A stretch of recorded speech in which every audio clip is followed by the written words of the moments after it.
Start करने वाले income tax portal. Income tax portal generally ये लाइक आप ये जनरली है ना, जो सीए होते हैं, जो हमारी कंपनीज जो हम जिस कंपनी में काम कर रहे हैं उनका इनकम टैक्स रिटर्न फाइल कर रहे होते हैं ना, तो उनके पर्सपेक्टिव से ज्यादा वेबसाइट बनी हुई है। बट यहाँ पे मैं आपको लाइक कुछ चीजें बताता हूँ जो लाइक आपको रिसोर्सेज यानी आपको समझने में, आपका नॉलेज एनहांस करने में, और ऑफिस में लाइक यानी वर्ट जो यानी इंप्रेशन होती है कि भाई इसको सब कुछ पता है, ऐसा इंप्रेशन क्रिएट करने में हेल्प करेगी। तो ये सब कुछ जैसे कि इंडिविजुअल और एचयूएफ है, तो आपको भी पता, यहाँ पे आपको गाइडेंस मिल जाएगा कि उनका टैक्स स्लैब कौन सा है, उनको कौन सा रिडक्शन अप्लाई होता है। फिर वो सारी चीजें आपको यहाँ पे नहीं, नॉलेज जो आपको चाहिए ना, तो आप है ना लाइक कई बार कुछ चीजें होती है ना, आप डायरेक्टली गूगल पे जाकर सर्च करोगे आप घूम जाओगे। बट स्पेसिफिक अगर आपको इनकम टैक्स के बारे में समझना है तो आप वेबसाइट पे आ जाओ, आपको अच्छे से आइडिया आ जाएगा। एटलीस्ट आपको पता चल जाएगा कि आपको कहाँ पे जाके क्या चीज समझनी है। तो वो यहाँ से आपको आइडिया आ जाएगा। आपको डोमेस्टिक कंपनी समझनी है तो वहाँ पे ये टैक्स स्लैब बता देगा कि उसका टैक्स स्लैब क्या है, कौन सा डिडक्शन है, फिर उसकी प्रोफाइल क्या है, वो सारी चीजें है। फिर यहाँ पे पान के रिलेटेड सपोज कि जनरली है ना, आप अगर सैलरी कंपनी में काम कर रहे हो और वहाँ पे टीडीएस सैलरी वाले पर्सन, जो सैलरी पर्सन होते हैं ना, उनका अगर टीडीएस काट रहे हो ना आप, तो आपको कई बार उनके पान वेरीफाई करने होते हैं, उनका लाइक टान कैलकुलेटर होता है, वो सारी चीजें जो होती है ना, टैक्स कैलकुलेटर होता है, वो सारी चीजें आपको देखने की होती है। तो आपको यहाँ से पता चल जाएगी। तो ये हमारा हो गया इनकम टैक्स पोर्टल। अब हम इसके बारे में आपको पता होना चाहिए, क्योंकि यहाँ से आपको सर्टिफिकेट, टीडीएस फॉर्म, टीडीएस चालान, वो सारी चीजें करने निकालने की होती है। तो आपको जो लॉगिन आईडी होता है उसे लॉगिन कर लेने का होता है। फिर उसके अंदर से आपको ये सारी चीजें मिल जाएगी। बट मैं आपको ऐसा इंट्रोडक्शन दे दूं कि इस पोर्टल पे जनरली चीजें क्या होती है। जैसे डिडक्टर है, आपने अगर टीडीएस डिडक्ट किया है, वो सारी चीजें यहाँ से निकल जाएगी। फिर टैक्स पेयर है, तो टैक्स टैक्स के रिलेटेड जैसे 26 QB और 26 QC है, 26 QA, वो सब जो आते हैं फॉर्म, 15G 15H, वो सारी चीजें यहाँ से आपको मिल जाएगी। ये ट्रेसिस के बारे में कैसा है कि ट्रेसिस है ना, आप जब कंपनी ज्वाइन करोगे ना, तो वहां पे आपका ट्रेसिस का लॉगिन होता है। जैसे कि ना, आप कंपनी ज्वाइन करिए, आपको टीडीएस चालान के बारे में जानना है, तो आप इनकम टैक्स वाले पोर्टल पे जाके टीडीएस चालान यहाँ से वेरीफाई कर सकते हो। आपका चालान जो यहाँ से आपको पता चल जाएगा। बट आपका टीडीएस कितना बन रहा है, टीडीएस रिटर्न है, उसकी डिटेल यहाँ से आपको इसके लिए ट्रेसिस पे आना पड़ेगा। आपको पता होना चाहिए कि टीडीएस के लिए, चालान के लिए इनकम टैक्स पोर्टल सही है, वहां से चीजें मिल जाएगी। बट स्पेसिफिकली डेडिकेटेड कोई पोर्टल है ना जो टीडीएस के लिए, वो ट्रेसिस है। तो आप ट्रेसिस पे आओगे तो आपको यहाँ से टीडीएस के रिलेटेड सारी इन्फॉर्मेशन मिल जाएगी। अनटिल अनलेस के आपको लॉगिन करना होता है, फिर उसके बाद वो सारी चीजें वहाँ पे मिल जाती है। यहाँ पे पूरा आपको है ना टैब वाइज सारी इन्फॉर्मेशन आ जाएगी। तो हमारा ट्रेसिस हो गया। हम देख रहे हैं एमसीए। इस वेबसाइट के लिए आपको आपको पता होना चाहिए इस वेबसाइट के बारे में, क्योंकि ये वेबसाइट बहुत यूजफुल है। इसमें लॉगिन करे बगैर भी आप बहुत सारी इंफॉर्मेशन निकाल सकते हो।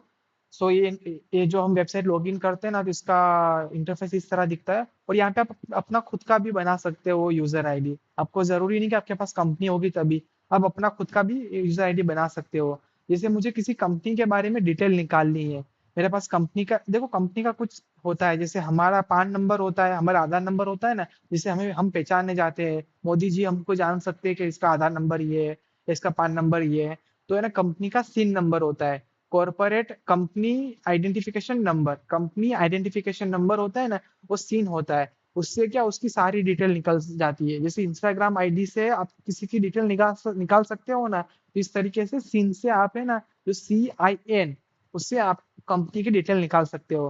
तो आप है ना, जैसे कि माई वर्क स्पेस है, वो आप लॉग इन करोगे ना आपका खुद का बना के, तो वहां से आपको निकल जाएंगे। फिर एमसीए सर्विस है, किसी कंपनी के बारे में इंफॉर्मेशन निकालनी है, तो मैं एमसीए सर्विस, और एमसीए सर्विस के अंदर मास्टर डेटा में, और मास्टर डेटा में मास्टर डेटा सर्विस V3, वहाँ पे ये बहुत सारे वर्जन है। तो आप अगर किसी कंपनी या डायरेक्टर के बारे में भी डिटेल निकालना चाहते हो, तो उसका डायरेक्टर का DIN नंबर होता है और कंपनी का SIN नंबर होता है। तो आप मास्टर डेटा सर्विस V3 में जाएंगे, और यहाँ इस तरह का इंटरफेस आएगा। तो यहाँ पे मैंने इन्फोसिस लिखा, और कंपनी या LLP में मैंने क्लिक किया। तो इन्फोसिस लिखने के बाद मुझे यहाँ पे इतनी सारी कंपनीज आ रही है कि Infosys automation system private limited, Infosys BPEM limited, इसमें बहुत सारी। जैसे मुझे इन्फोसिस लिमिटेड जो कर्नाटका में है ना, ये सारी इन्फोसिस की सब्सिडरीज है। आपको पता हो या ना हो, लाइक इन्फोसिस बहुत सारे वर्टिकल में काम करता है, BPO है, BPM है, कंसल्टिंग है, सब कुछ है। तो जो इन्फोसिस के कंपनी का नाम है, इनका सीन नंबर है। फर्म का एफआसीआई नंबर होता है, एलएलपी का एलएलपी नंबर इन होता है, वो सारा नंबर होते हैं। तो कंपनी का सीन नंबर होता है जो यू से स्टार्ट होता है। स्टेट वाइज बताया हुआ कि कौन से स्टेट में कंपनी रजिस्टर्ड है। और स्टेटस, स्टेटस यानी एक्टिव है या स्ट्राइक ऑफ है, under processing of strike off है, यानी कंपनी बंद होने वाली है, इनएक्टिव हो गई है, वो सारी चीजें यहाँ पे बताई हुई है। तो हम जा रहे हैं इन्फोसिस लिमिटेड कर्नाटका में जो एक्टिव है वो, उस पे हम क्लिक करेंगे ना। जो यहाँ पे ना आप एलएलपी देखिए, एल है, यू नहीं है, एल है। तो यह एलएलपी है। तो मैं 07 जो कैप्चा में डाल रहा हूँ,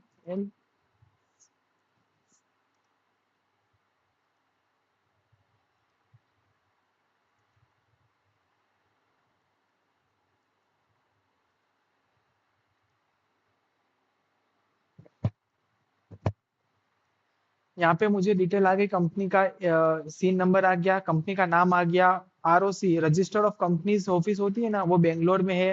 रजिस्टर्ड नंबर क्या है, डेट ऑफ इनकॉर्पोरेशन यानी कंपनी कब बनी थी, 1981 में बनी थी। और ईमेल आईडी कौन सी है वो भी आ गई। फिर ये किस में यानी इसका रजिस्टर्ड ऑफिस एड्रेस कहाँ है वो आ गया है। स्टॉक एक्सचेंज पे लिस्टेड है, हाँ लिस्टेड है। कंपनी लिमिटेड बाय शेयर है, नॉन गवर्नमेंट कंपनी है, क्लास ऑफ पब्लिक कंपनीज है। ये सारी चीजें आपको यहाँ पे इसकी मिल जाएगी। एमसी के पोर्टल में बहुत सारी ऐसी चीजें हैं जो आपको यानी अगर चाहिए कंपनी का बायोडेटा निकालना है, जीएसटी से आपको जीएसटी नंबर से कंपनी का नेचर ऑफ बिजनेस वो सब कुछ पता चल जाएगा। वहाँ पे शेयर होल्डर, इनकॉर्पोरेशन डेट वो सब नहीं पता चलेगी। वहाँ पे ये पता चल जाएगा कि जीएसटी नंबर कब से लिया है, और तो कंपनी कब बनी है क्या है, वो सब कुछ यहाँ से आपको पता चल जाएगा। और यहाँ पे बहुत सारे रिसोर्सेज भी दिया हुआ है, रिपोर्ट्स है, बहुत सारी चीजें। ये ज्यादातर है ना जो टैक्स डिपार्टमेंट है उनके पर्सपेक्टिव से इम्पोर्टेंट है, बट एज अकाउंटेंट हमें पता होना चाहिए। हमें ना सब कुछ चीजें ऊपर ऊपर से भी पता होनी चाहिए कि एमसीए पे है ना कंपनी के बारे में बायोडाटा मिल जाएगा, एलएलपी के बारे में बायोडाटा मिल जाएगा, एलएलपी का डेटा एलएलपी का डेटा मिल जाएगा, जीएसटी का डेटा जीएसटी की वेबसाइट से मिल जाएगा। कहाँ पे जाना, किस तरह जाना, वो हमें पता होना चाहिए ना। पीएफ जो है ना, पीएफ एज आप अकाउंटेंट अपना करियर स्टार्ट करोगे तो आपका पीएफ भी डिडक्ट होगा। और कंपनी में ना सैलरी वाले जो पर्सन होते हैं ना, उन अगर आप है ना अकाउंटेंट पर्सन होता है ना, कई बार वो जो हमारे कंपनी के इम्प्लॉई होते हैं ना, उनसे भी हमें बातचीत करने की होती है। तो आपको है ना लाइक ये पता होना चाहिए पीएफ पोर्टल के बारे में। तो पीएफ पोर्टल में लाइक यानी यहाँ पे ना ये पूरा लॉगिन बेस पे ही है। लॉगिन बेस पे यानी आप यहाँ पे लॉगिन करोगे इम्प्लॉई पोर्टल, एम्प्लॉयर पोर्टल, तो वहाँ पे आपको सारी चीजें मिल जाएगी। आपकी कंपनी का अलग से लॉगिन आईडी होता है, और एक पर्सन का जैसे आप खुद हो तो आपका खुद का भी एक अलग से ना लॉगिन आईडी होता है, तो आपको यहाँ पे मिल जाएगा। सर्विसेज में आप है ना जैसे इम्प्लॉई पे क्लिक करोगे ना, तो आप है ना अपना जो पासबुक है, आपका जो पीएफ कितना कट रहा है, वो सारी चीजें आपको यहाँ से मिल जाएगी। फिर यूएन नंबर है, आपका यूएन नंबर एक्टिवेट करना है, तो वो सारी चीजें यहाँ से मिल जाएगी। तो ये सारी चीजें आपको यहाँ से पता होनी चाहिए कि किस तरीके से चीजें ऑब्टेन की जाती है। सर्विसेज के अंदर बहुत सारी चीजें है। फिर इम्प्लॉई, ये है ना जो एम्प्लॉयर वाला पोर्शन है ना, तो यहाँ पे एम्प्लॉयर वाले पोर्शन में क्या है कि आपकी जो कंपनी जिस कंपनी में काम कर रहे हो ना, उस कंपनी का लॉगिन आईडी यहाँ पे डालोगे ना, तो आपको सारी चीजें यहाँ पे मिल जाएगी। ये है ना लाइक मैं बहुत डीप में इसके लिए नहीं जा रहा हूँ कि आपको इतना ज्यादा रिलेवेंट नहीं है। आप इनकेस ऐसी कोई कंपनी जैसे एमएनसी आईटी कंपनी ज्वाइन करते हो और वहां पे आपको काम करने का आया, तो आपको पता होना चाहिए कि पीएफ पोर्टल है, अंदर की चीजें आपके साथ जो बंदा होगा आपको सिखा देगा, या आप खुद इतने इंटेलिजेंट हो गए कि आप ट्रायल एंड एरर बेस पर सीख जाओगे। ये डैशबोर्ड है, यहाँ पे डैशबोर्ड के लिए कहीं ये ना सबसे स्लो वेबसाइट है गवर्नमेंट की, जो टॉप 100 वेबसाइट है ना, उसमें फर्स्ट नंबर पे ये है, जीएसटी वाली वेबसाइट है। तो थोड़ी स्लो वेबसाइट चलती है, तो इसका थोड़ा ध्यान रखने का आपको कि आपको थोड़ा पेशेंस रखना पड़ेगा, और धीरे धीरे चीजें चलेगी। तो यहाँ पे हमारा जो गवर्नमेंट वाला सेक्शन है ना, वो खत्म होता है। और गवर्नमेंट वेबसाइट वाला जो सेक्शन है, जो हमने वेबसाइट पता होनी चाहिए एज अकाउंटेंट, वो खत्म होता है। और मॉड्यूल 3 जो है जीएसटी या टीडीएस, वो भी यहाँ पे कम्प्लीटली फिनिश होता है।